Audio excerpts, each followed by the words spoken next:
hablando acerca del título del tema de esta noche es Jesús y Dios y el Dios desconocido. Una pregunta que lo cambia todo. Hoy vamos hablando acerca de una pregunta que puede cambiar todo el paradigma de vida de una persona. Pero vamos a orar, vamos a pedirle a nuestro Padre Celestial que nos dé el entendimiento para poder estudiar su palabra. Amado Padre, te queremos agradecer nuevamente por tu amor, por tu misericordia. Gracias, Señor, porque estamos aquí para adorarte, para glorificarte, para darte todo lo mejor, Señor. Te pedimos, Señor, que puedas disponer nuestras mentes y nuestros corazones, Señor, y que podamos atesorar y recibir lo que tú tienes para nosotros. En el nombre de tu Hijo amado Cristo Jesús oramos. Amén. Amén. Hace unos días atrás, Elías, para que nos ayude con este video, tuve la oportunidad de visitar un templo que tal vez usted ya ha ido en algún momento a este templo, perdón, es un templo hindú. De hecho, es el templo hindú más grande fuera de la India, ¿verdad? Se encuentra acá en New Jersey, aproximadamente como una hora de acá, Robinville. Ahí está este templo. Es un templo que se comenzó a construir en el año 2010 y se terminó en el año 2023. 10 años utilizaron el tiempo para poder construir todo este templo hermoso. Es un templo hermoso. Aproximadamente tiene un valor, construir un valor de $150 millones. Ustedes pueden ver todas esas piezas que fueron talladas a mano. Trajeron artesanos de la India para que hicieran todo eso. Lo hicieron todo allá en la India y lo ensamblaron aquí en New Jersey. Más de 4 millones de horas tiempo fue lo que duraron para poder construir todo este templo, ¿no? Y también tiene templos alrededor, donde obviamente las personas que entran lo hacen con un tema cultural. Pero hay muchos que practican el hinduismo, ¿no? Que van con mucha fe. Y cuando uno va a ciertos templos, obviamente se tiene que quitar hasta los zapatos para poder entrar, porque ahí tienen sus deidades. De hecho, en ese templo tienen más de 10,000 imágenes. Se puede verlas por todo lado, más de 10,000 imágenes. Los hindúes tienen millones de imágenes que representan alguna deidad, algún dios. Obviamente el dios principal que ellos tienen es Brahman, que es el dios principal, que creen que es el dios que está sobre todo, el soberano.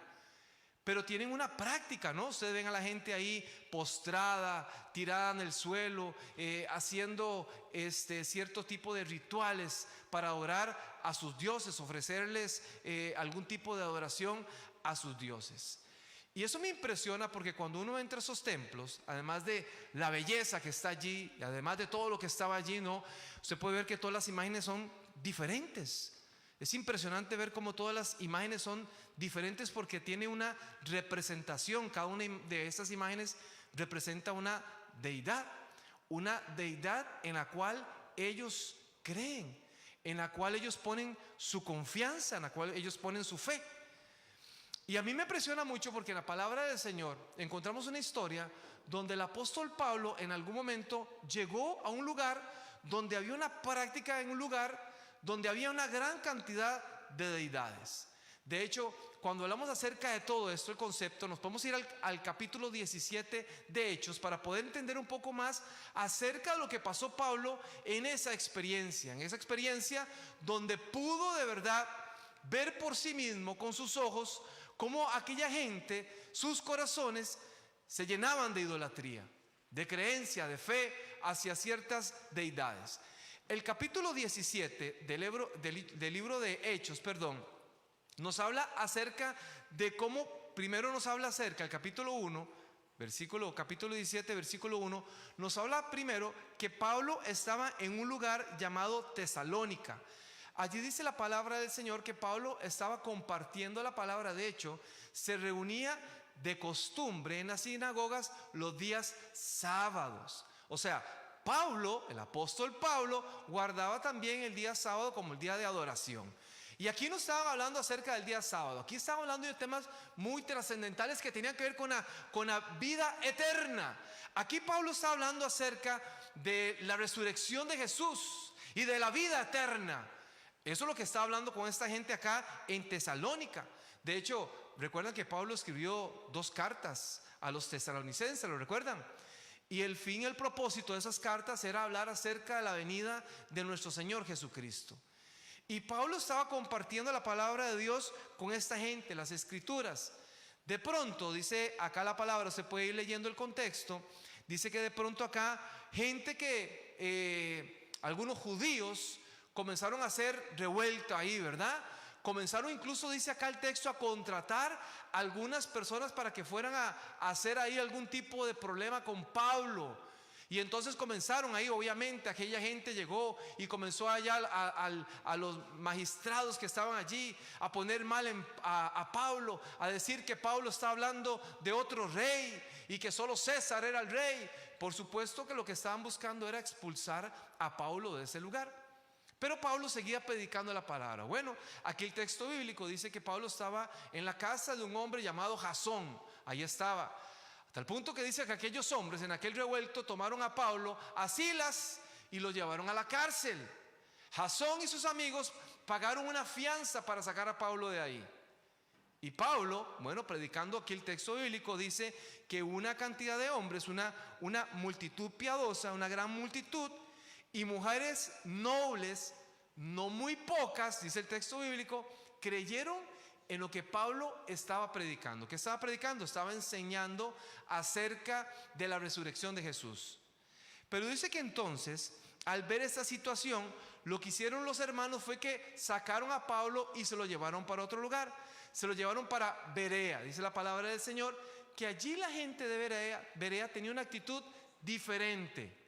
Era una actitud de apertura. Incluso dice que Pablo estaba enseñando y la gente ahí en Berea dice que también escudriñaba la palabra. Noten ustedes la actitud tan diferente de esta gente de Berea a la gente de Tesalónica. ¿Qué hacían? Aquellos no querían, se resistían, pero estos otros más bien tenían una gran apertura. Y por supuesto que cuando se dieron cuenta aquellos judíos que Pablo estaba predicando en Berea también, ¿qué fue lo que hicieron?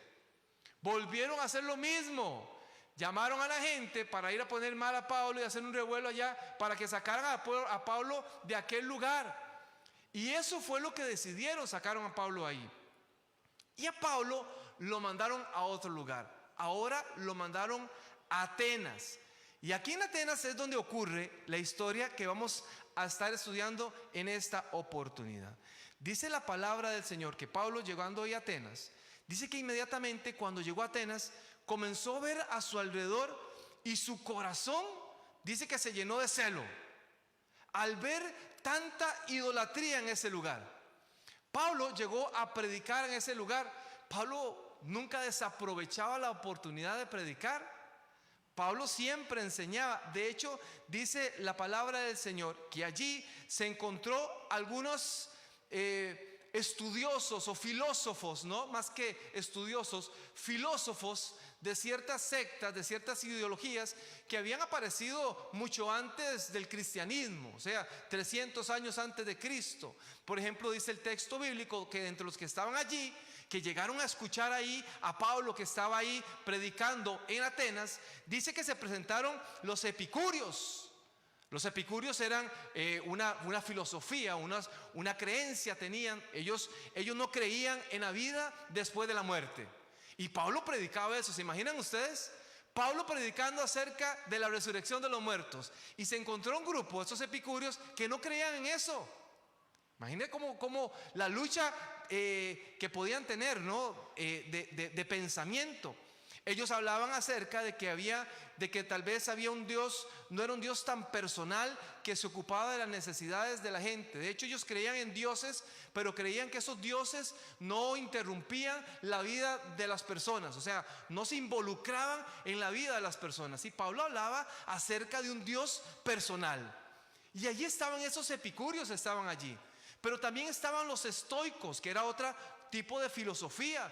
Esos estoicos eran distintos, eran un poco más racionales, incluso eran personas más, controlaban sus apetitos y demás, lidiaban o más, se relacionaban más con la ideología que Pablo les estaba enseñando.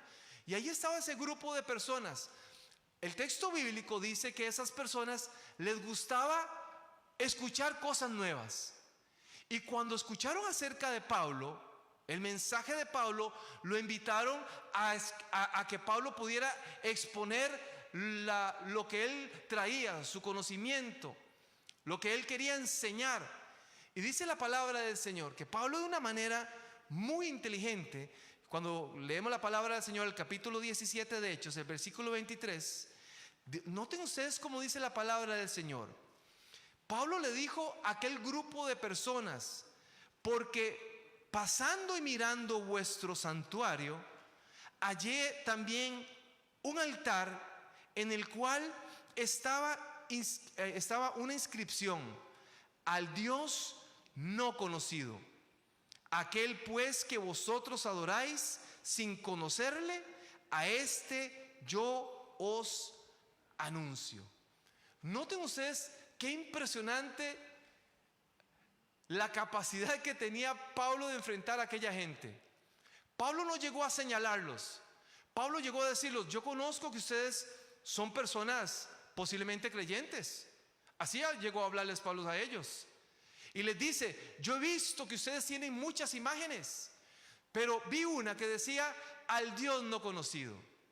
Y ese Dios no conocido es al Dios que hoy les vengo a hablar. Y Pablo comienza a hablarles acerca de ese Dios, el Dios creador. Él comienza a hablar acerca de un Dios creador, de un Dios que lo sostiene todo, de un Dios que todo lo puede, de un Dios que tiene el control del tiempo.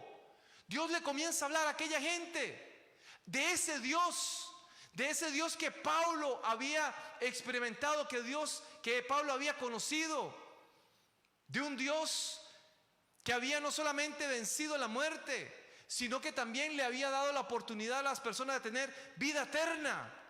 Y eso era lo que Dios estaba transmitiendo a través de Pablo, a través de la enseñanza de Pablo, de un Dios que aquella gente no conocía, un Dios impersonal que ellos tenían en su cabeza.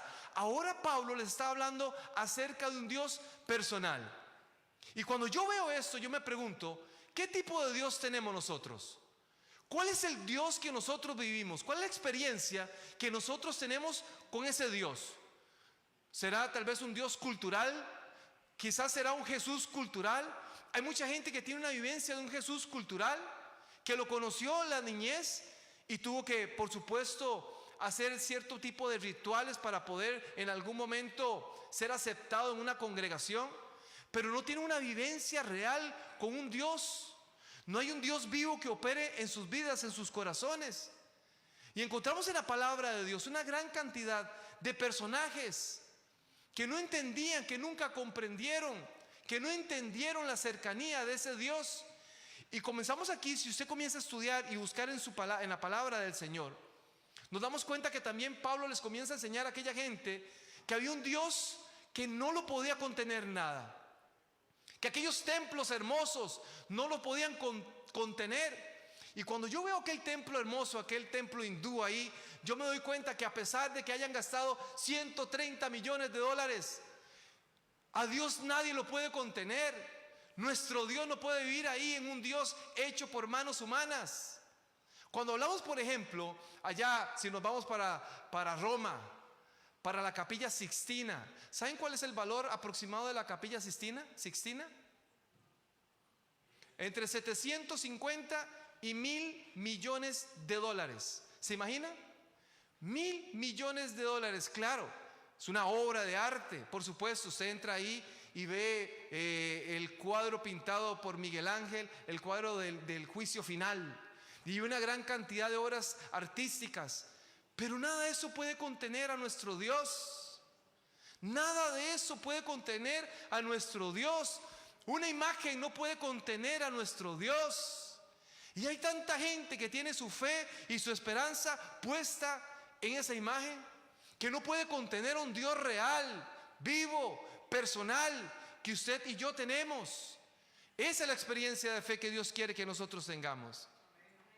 En la palabra del Señor encontramos en algún momento aquellos discípulos que iban camino a Emaús. ¿Lo recuerdan? Después dice que después, el mismo día de la resurrección de Jesús, el mismo domingo, aquellos discípulos iban camino a la aldea de Emaús. Y allí encontraron el camino a una persona que les parecía un extraño. Comenzaron a hablar con aquel extraño y el extraño les pregunta: ¿por qué los veo tan afligidos? Y aquellos discípulos comienzan a hablar con este hombre extraño, a contarle de la experiencia que había pasado aquel Jesús. ¿Cómo usted no se ha dado cuenta de todo lo que ocurrió? Cómo aquel Jesús, aquel profeta, lo trataron, lo ofendieron, lo crucificaron, lo mataron. Alguien tomó su cuerpo y comienzan a hablar con él. Y dice la palabra del Señor que aquel extraño comienza a caminar con aquellos discípulos. Cuando llegan a la noche, los discípulos le invitan a quedarse a este hombre, a este extraño, que no lo conocían. Y de pronto, cuando estaba el momento de la cena, aquel extraño comienza a orar, tomó el pan en sus manos, lo bendijo y le dio gracias a Dios. Y aquellos hombres se dieron cuenta que aquel extraño era Jesús. Aquellos discípulos que habían compartido mucho tiempo con Jesús no lo habían conocido, no lo habían reconocido. Y posiblemente esa pueda ser la experiencia de fe de muchas personas que creen que caminan con Jesús, que creen que viven una vida piadosa con Jesús. ¿Qué tipo de Jesús? ¿Sabemos verdaderamente quién es Jesús para nosotros? ¿Sabemos verdaderamente cuál es el valor que tiene Jesús para nuestras vidas? ¿Lo hemos entendido? ¿Comprendemos su sacrificio, su amor, lo que Él ha hecho en nuestras vidas? Aquellos discípulos, hasta que Jesús partió el pan, se dieron cuenta que ese era Jesús, el que habían crucificado, el que se había levantado de los muertos, que había cumplido su promesa de vencer la muerte. Cuando entendieron, cuando abrieron sus ojos, Jesús había desaparecido. Pero no solamente ellos. ¿Recuerdan ustedes María Magdalena? Que dice que cuando corrió, cuando fue al templo, cuando fue a la tumba a buscar a Jesús, que encontró la tumba vacía, la puerta abierta, su corazón se llenó de tristeza porque no estaba el maestro. Y allí dice que había un hombre, y ella comenzó a hablar con ese hombre y le preguntó: ¿dónde se lo llevaron? ¿Dónde está su cuerpo? El texto bíblico dice que María creyó que era el jardinero. Y cuando comenzó a hablar con aquel hombre, hasta ese momento se dio cuenta también que era Jesús. Noten ustedes, gente que había tenido una cercanía con Jesús. ¿No le pasó lo mismo al apóstol Pedro? Allá en Juan el capítulo 21 dice la palabra del Señor que en algún momento, cuando después de la resurrección de Jesús, que Pedro le dijo a sus discípulos o a sus amigos, les dijo: voy a ir a pescar, y todos se fueron juntos en la noche, ¿recuerdan? Que dice que no pescaron, y cuando regresaron se encontraron a alguien en la orilla, y este alguien les preguntó: ¿cómo les fue? No pescamos nada. Y este hombre que estaba allá en la orilla les dijo: tiren nuevamente a la derecha las redes. Y dice el texto bíblico que nuevamente aquellas redes se cargaron de peces. Y allí Pedro entendió que aquel que les estaba allá gritando era Jesús. Se tiró, dice el texto bíblico, se tiró, se amarró y nadó hasta donde estaba Jesús. Y cuando llegaron también los discípulos, ellos entendían que era Jesús, pero no querían preguntarle. Después se dieron cuenta realmente que era Jesús. Y la palabra del Señor también nos dice que en un momento aquellos discípulos tuvieron una pregunta muy profunda. Cuando estaba Jesús allá en Cesarea, dice la palabra del Señor, que se acercó donde estaban sus discípulos, sus amigos, los que habían caminado con él, los que durante mucho tiempo habían compartido con él. estaban allí. Jesús les hizo una pregunta. Jesús les dijo: ¿quién dice la gente que es el Hijo del Hombre? Y ahí estaban sus discípulos, y algunos comenzaron a decirle: la gente dice que eres el Elías, otros dicen que es Jeremías, otros dicen que es un profeta. Y Jesús se les queda mirando y les dice: ¿y vosotros? ¿Y ustedes qué dicen que es el Hijo del Hombre? Y es la pregunta que hoy Jesús nos hace. ¿Qué es el Hijo del Hombre para usted? ¿Quién es Jesús, el Hijo de Dios, para usted? Sus discípulos posiblemente se quedaron mirándose entre sí. Nadie sabía cómo responder hasta que ahí apareció el de siempre. Pedro levantó la mano y dijo: tú eres el Hijo de Dios. Y entonces comienza a hablar con Jesús, y Jesús le dice: Pedro, esto no se lo reveló a usted carne, se lo reveló el Padre, el Espíritu fue el que a usted le dio la revelación. Fue el que le reveló quién era verdaderamente el Hijo de Dios. Jesús, el Hijo de Dios. ¿Y entendemos realmente qué es Jesús para nosotros? ¿Tenemos claro? No es la definición que nos den de Jesús allá afuera. Es lo que nosotros realmente comprendamos de lo que es Jesús para nosotros. ¿Quién es Jesús para nosotros? ¿Qué ha hecho Jesús para nosotros? ¿Es Jesús una tradición? ¿O es Jesús una vivencia de fe? ¿Es Jesús tal vez una experiencia que de pronto tal vez no hemos podido alcanzar?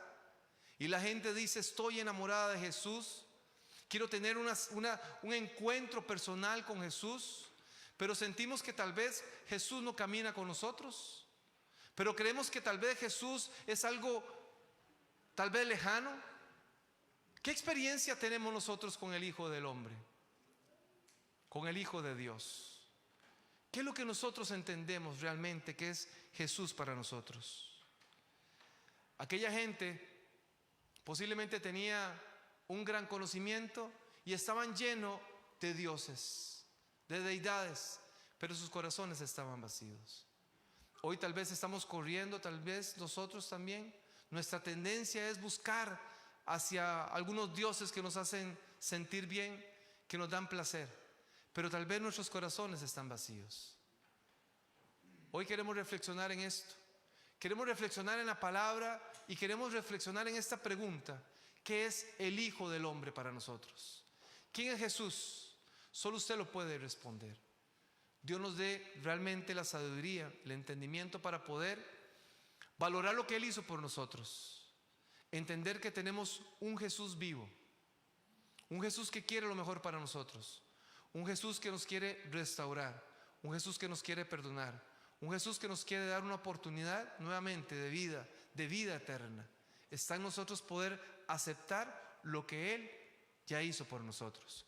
Vamos a ponernos de pie y vamos a terminar en esta noche con una oración, pidiéndole a ese Padre Celestial, a ese Dios Todopoderoso, a nuestro Padre, al que todo lo puede, al que todo lo sabe, al que tiene siempre el control de nuestra vida, que nos bendiga en esta hora y nos permita verdaderamente tener un encuentro personal con ese Jesús